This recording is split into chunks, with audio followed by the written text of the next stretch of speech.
Baylor landed their first transfer portal commitment for the spring window. And I know they got another one, but I'll go over that other one in a separate video. It is Tulane nose tackle Adonis Friloux, F-R-I-L-O-U-X. He's 6'2", 325 pounds. He will only have 1 year of eligibility, but that's fine, to be honest. And he's from, like, I'm going to go over his background real fast. Apologize for looking at it now because I cannot memorize all this stuff. I know 247 says Butte or Butte or B-O-U-T-T-E, Louisiana.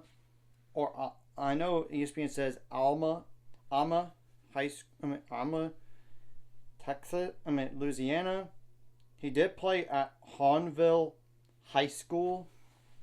He did miss the 2022 season due to injury.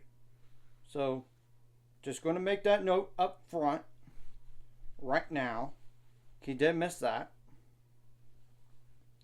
And now I'm going to go over all the stats in his career, including the 2020 season that he played.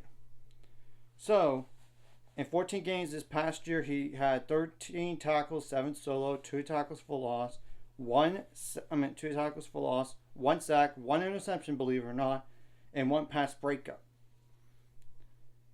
And in 2023, he only played 5 games, 7 tackles, 3 solo, 1 pass breakup. That's it for that year. Now, 2021, he had better numbers than those other 2 years, and he played in 8 games, and he had 23 tackles, 10 solo, 2.5 tackles for loss, 1.5 sacks, 2 pass breakups.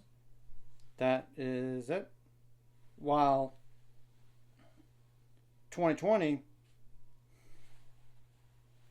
he had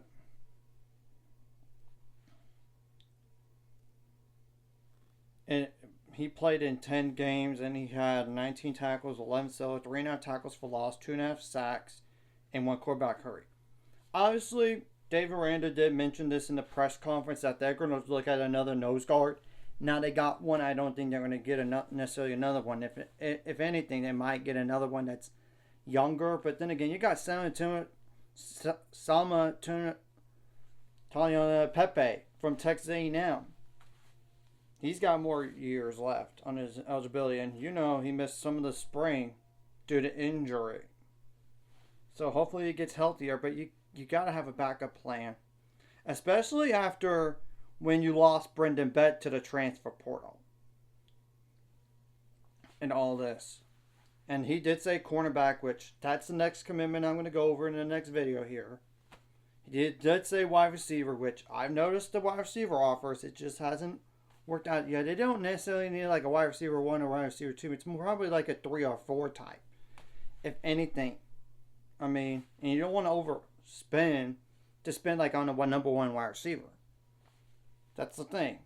And obviously, offensive line as a backup. And then after that, it's like best available types.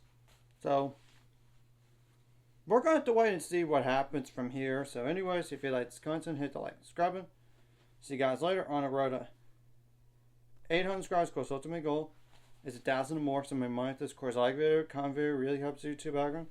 So more people see it. Sharing the video does help as well. So more people can watch. And if you're watching and not subscribed, hit subscribe button. Free the notification bell as well.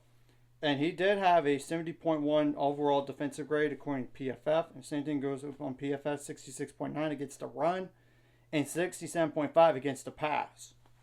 So I think it's a good pickup here.